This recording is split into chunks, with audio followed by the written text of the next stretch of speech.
This is the second part of the four-part Midsummer Inventory, mini-series of my pawpaw plantings along the Huron River in southeastern Michigan. Hello, I'm Connie Barlow. Today is July 25th, 2026. And if you've already watched the first video in this little four-part mini-series, then you'll see how different the bottomland is from the upland, where I've already documented the few pawpaw plantings that I did starting there several years ago. But I've been learning all along the way, including reading academic papers, watching videos, and a lot from my own learnings. I learn a lot from the mistakes I make, and that's the way we naturalists, doing natural history observations, have always worked, and that's without embarrassment. That's the best way to learn how to do things. And it's not costing me or anybody else any money to do this. I get the pawpaw seeds for free donated from 2 orchards here, post-harvest, rotting fruit here in Michigan. And then I walk out there or get a ride from a neighbor and use hand tools for planting, and just this little video I've got showing here, that's how I do documentation.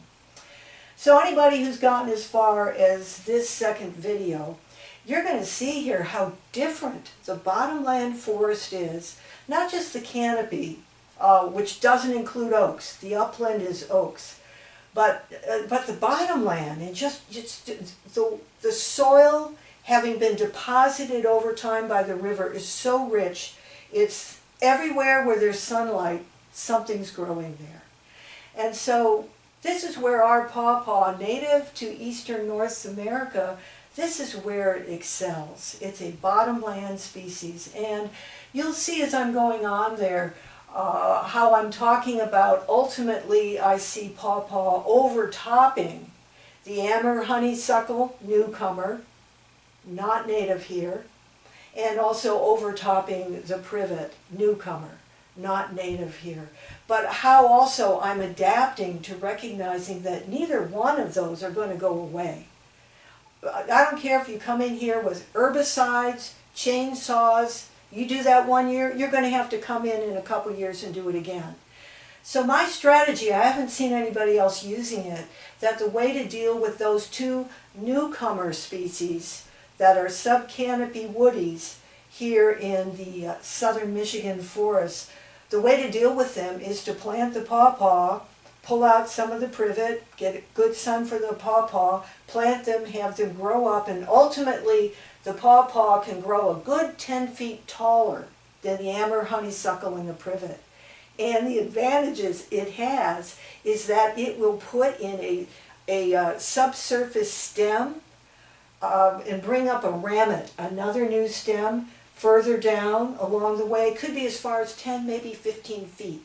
And so once I'm dead and gone, as long as these things establish over the decades, they will be able to continue growing and even growing up alongside and within the very tall, 20-foot tall Amur honeysuckle and overtop that. So as you'll see, I have a very special use that I see for privet, where I no longer just abhor it and wish it would all go away. But I see some reasons why it's very helpful, particularly at this stage when I'm planting pawpaw. So you'll see that in this video. Let's get started. Here's the map. You'll see that we've already walked the Orange Trail in video 1, and that's the upland, and that begins in the Highland Cemetery. So look at the western end of the Orange Trail, and you'll see patch 5 down there.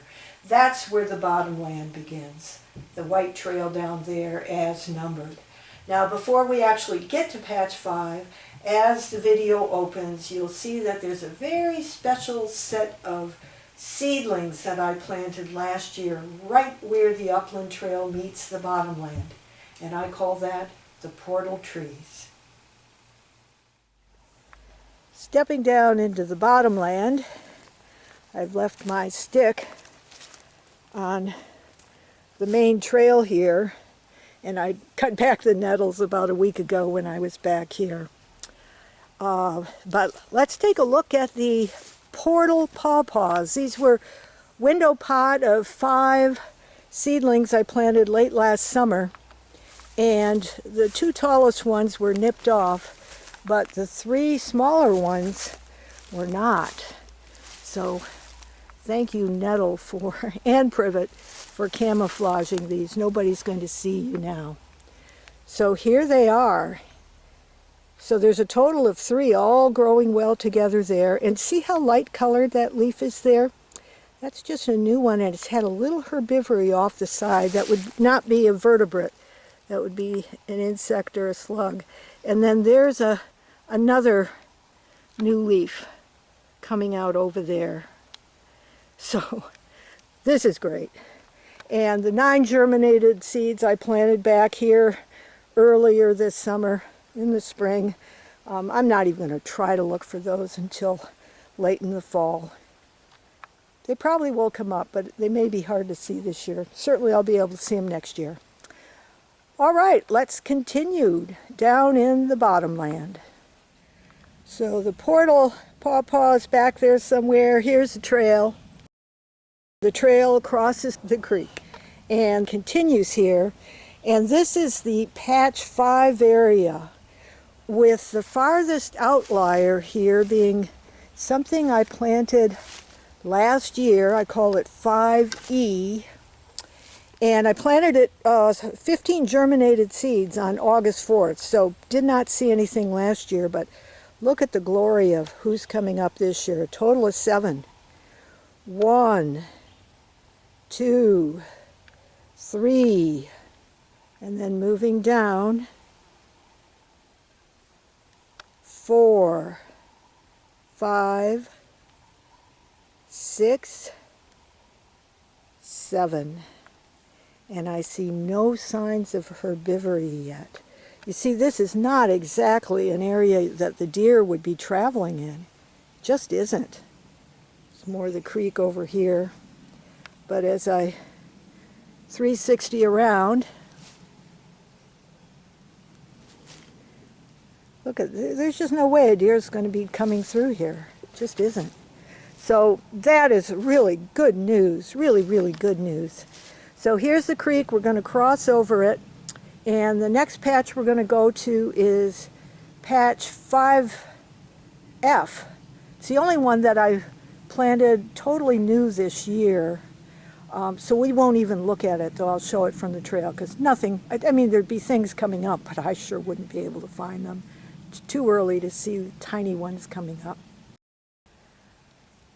All right, patch 5F, planted late this spring back there, not at all. I'm standing on the trail now, and what you can see as we turn here is we will go and take a look at patch 5A, which will be over in here somewhere. And I'd also expanded 5A around this past year, but the main area I planted one year ago.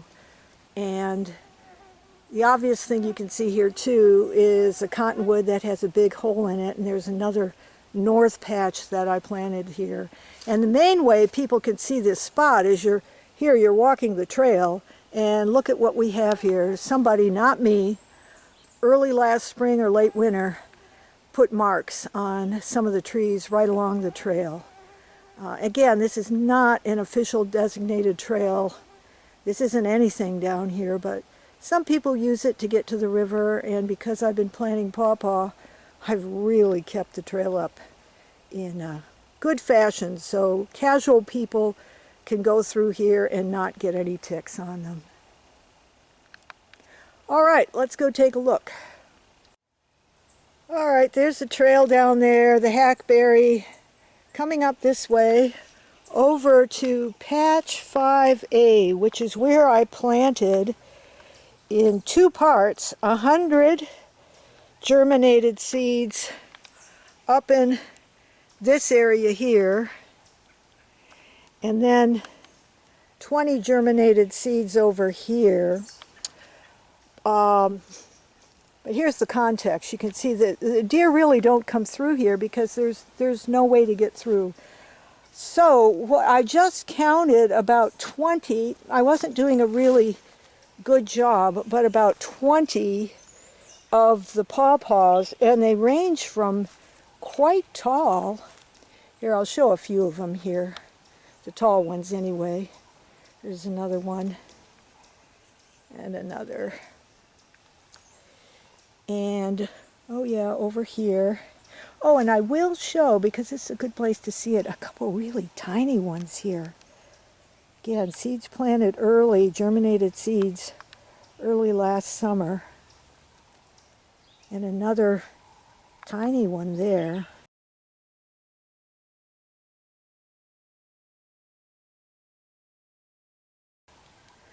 The biggest one, I think, is right there. Yeah. So this one may never have had any herbivory on it. Wow. So this is great. I'm not going to really do too close of a count here, but a couple things to notice. I'm going to go over there, and what a lovely surprise I found. But first, this whole area in here, I planted some germinated seeds back in this area this year. I certainly won't even bother to look for them. But as I come down here, I had left this area without planting last year, and it's actually silly of me. I did plant 20 germinated seeds across here, and then later I put in this to make sure I walk on this side. And for the first time, I think I did see one late last year, but there are a couple here. And this one's small. This one is a beauty here. Addendum. This was the area of 20 germinated seeds that I just showed. And golly, I just found a couple more.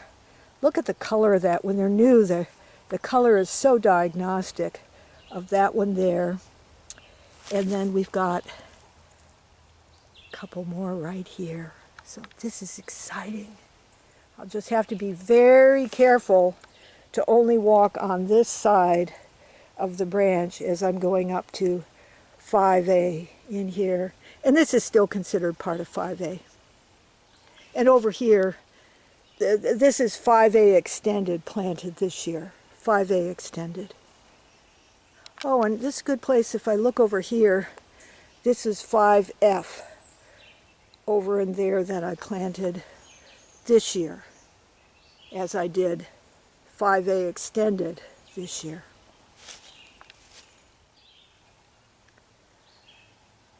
So now I'm going to go over here because I was so disappointed. I had planted several germinated, I think 3 germinated seeds I had planted over here at this root upturned area. And again, the trail is right through there. But at this root upturned area last year, I planted some germinated seeds. I must have planted 5 because early this year I saw 2 growing gangbusters. And then one went away, got herbivory. But look at what we have here now. This is just wonderful. We've got 1, and then moving over to here, we've got 3 new ones. Now what's fascinating is that all 3 of these, I've looked at the bottom, they've all had herbivory really close to the ground, like a ½ inch or an inch. So that's why I didn't see them last year. And this, oh yeah, this one had herbivory too. And the one that was one of 2 really tall, this one here in the center, this one was looking lovely, but it got herbivory at the top. But still, there's some photosynthesis there, so it's going to come back. But this was really exciting for me to actually see 1, 2, 3, 4, 5 that have leaves on them. I just wasn't expecting that. So I did, earlier this spring, plant several more germinated around here and up in this area here too. I've just come from up this area, 5A extended up in there. Came back down to the trail here. You can see the trail continues through here. And these pair of logs here, as I turn around here, I weeded this area last year. I put in a total of 29 germinated seeds, and I am not going to go back there and look until after all these ephemerals go down. I cleared these that were right along the trail. I cleared these a week ago, but these are really, really nasty, sticky ones.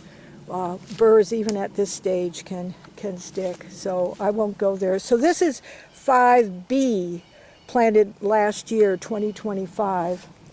Again, 29 germinated seeds. And then let's go over here and take a look at 5C. All right, I just talked about 5B in there that I'm not going into. Here's the logged across.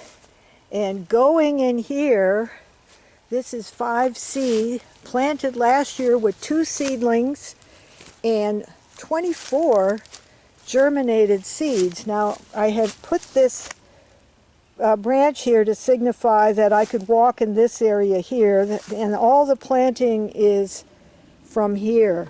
So I've counted, I don't know, 8 or 10.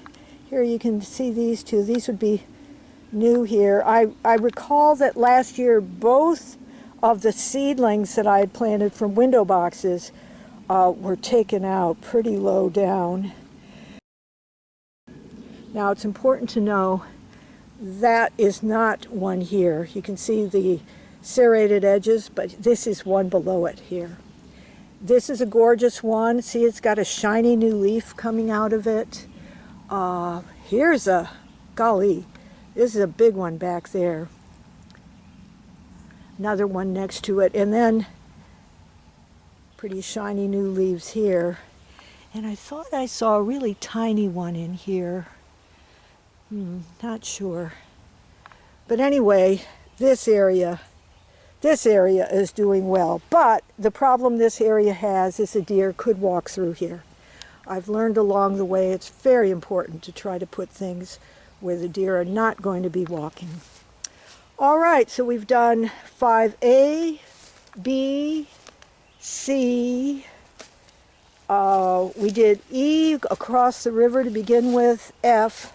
Because again, I'm just doing things as I'm walking towards the river. So we've got one last to go to here, and that's D. It's off in this direction in here. Let's go see. Okay, here's the trail, the creek. I've just come this way, and along the trail here, let me show where it, standing on it, where it continues. I'm pretty sure this is a redbud tree here, but you see somebody painted red on here too. And here's my stick, and you can see the trail kind of swerves off in this direction here, heading to the river, and there's another red mark on it. But standing here, right by the redbud, I look for this set of tree falls here. These are Robinia. They're pioneer species. They grow very tall, but they don't last long. And so it's a good time to go in there and plant pawpaw because they can get some sun now. So let's walk in there. And in fact, this is certainly one of the high points of today. Unexpected what I found here. Now earlier this spring I did, and I'll paste in pictures,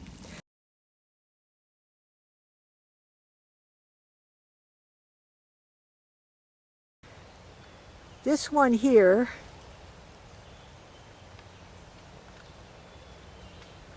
you can see where on the right in the center, that dark purple, that's where it got bit off, and right here is where it's coming up from a leaf bud below. And look, it must have stored a lot of good starches, sugars in its roots because it's already produced this much. Now the other one of the four that survived, this is what it looks like. Okay, so starting in here, here's its base. Look how smooth that is. Purple, brown, smooth. And it looks like it didn't get bit off last year, and golly, it's going to go up quite a ways this year. That'll be great.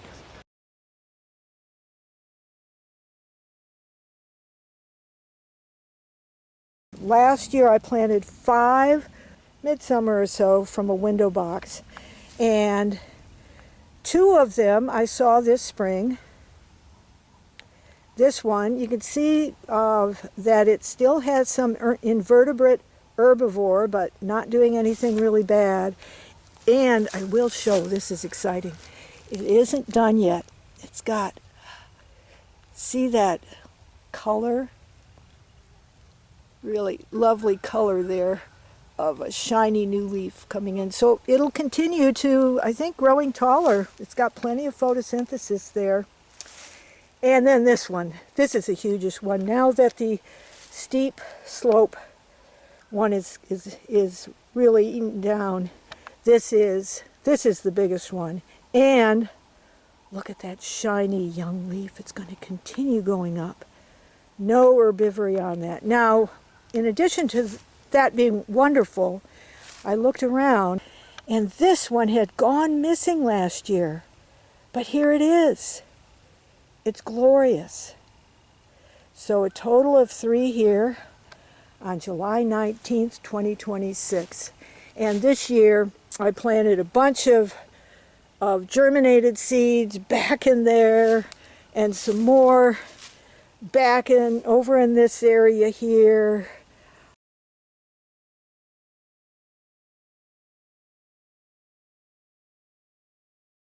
And again, the trail is out over in there.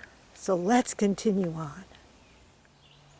Continuing the trail, it's a sunny day, but this is going towards the shadiest part where overarching Amur honeysuckle shades everything out. But I did want to show something as I walk, because I did put in 2 new plantings this year. And this one,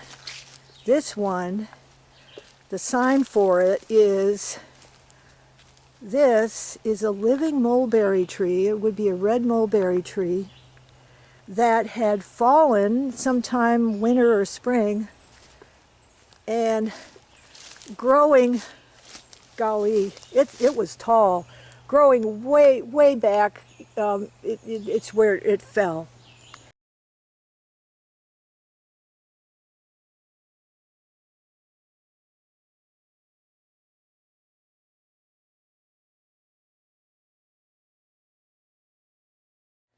I might as well put in at this spot here the video I took of where I planted a whole bunch of germinated seeds back in there this year.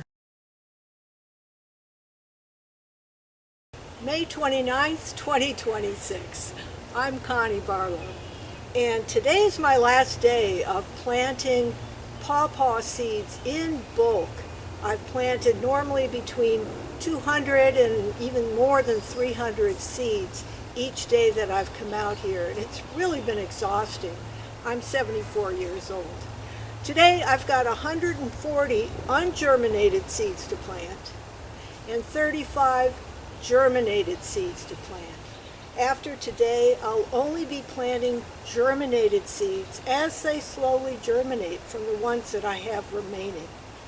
Now I'm doing an experiment in my kitchen to see what proportion of the seeds that I've been planting actually are viable. And so that's why I'll still have germinated seeds to plant, because I really want to finish that experiment. I'm also doing an experiment that takes seeds from both of the orchards that I gathered from last fall, 2025, after their harvest, taking the rotten and some of the green fruit. I'm also doing an experiment that the very tiniest seeds that were in each of the harvested pawpaws that I got whether those tiniest seeds can actually germinate. And I've been stunned to find out that some of them do. So that's another part of the experiment that I'm doing. And I will put in right here, this morning and 3 days ago, I showed a contrast in the largest seeds that have germinated from groups and the smallest. So take a look at that.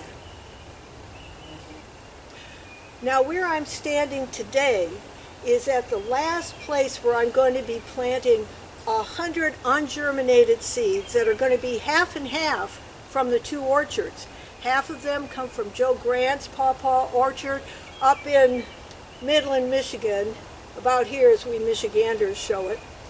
And the other half comes from the much larger Pawpaw Orchard southwest of Ann Arbor, Michigan, not far from where I live in Ypsilanti. And that's Mark Boone's orchard.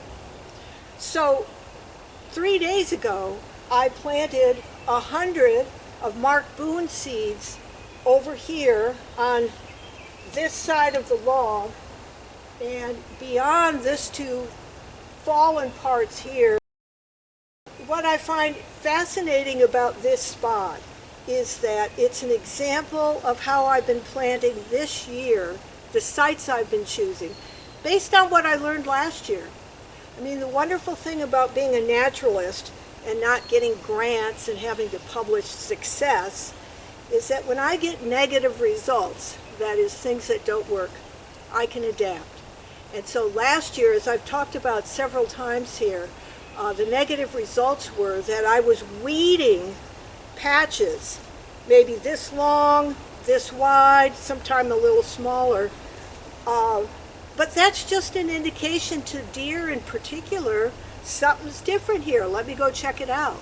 So I was planting very densely germinated or ungerminated pawpaw seeds in those patches. And some of them are coming up and they're doing okay, but it's certainly not the kind of effort I'm doing this year, which one at a time, and maintaining the camouflage here, just pulling a baby privet or something small, trying not to pull the poison ivy and stay away from it. But I'm into camouflage this year. I do not want the deer to see this. And I crawled way under this one here and beyond because I'm thinking deer aren't going to necessarily be crawling places. So anyway, we'll see if I survive through the winter and can come back out here again. I'll see whether this technique is working.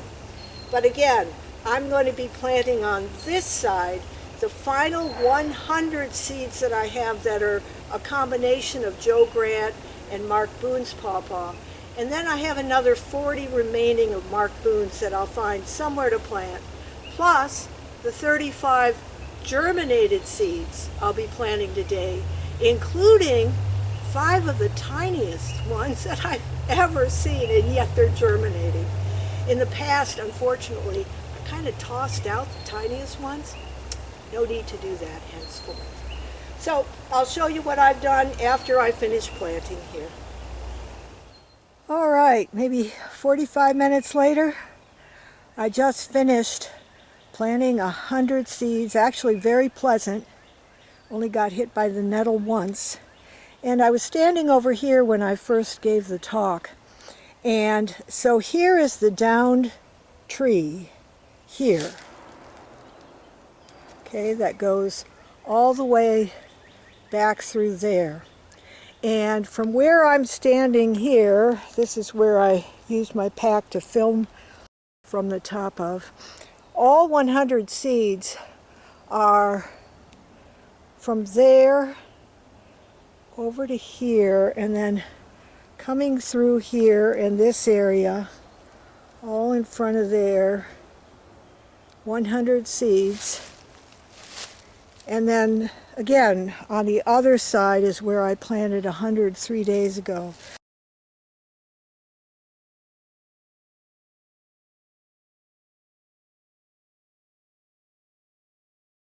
This is one of the north plantings. I think North A was far over by the cottonwood tree up by the slope. This would be B, and then North C, let me just walk here.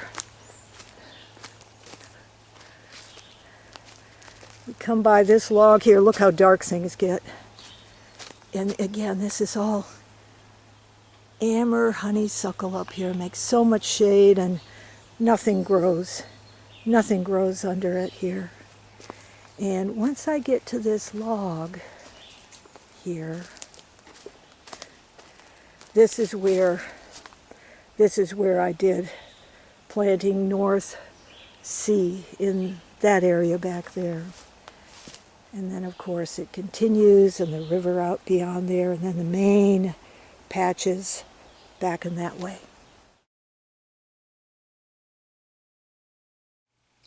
Continue on to the third installment in this Pawpaw Midsummer Inventory mini-series. And do know that past and ongoing documentation of this project by text and photos is available online via the lengthy web page I've created and show here.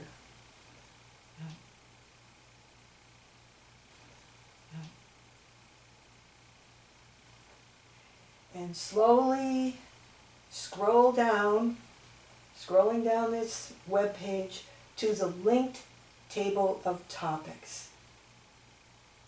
And that's how you can click on whatever section in this web page you might want to visit.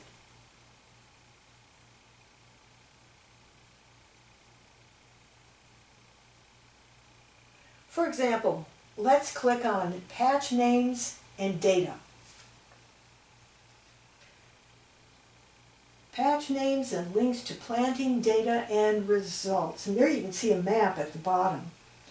Bottomland plantings. Let's click on the portal and see what I put there. Wow, see the kind of help that I try to give for people being able to find this and continue the documentation. And then, yeah, here, 2026, additional plantings at the portal site. And even some more. And then you won't see in any of the videos, Portal B, 75 seeds planted May 2026.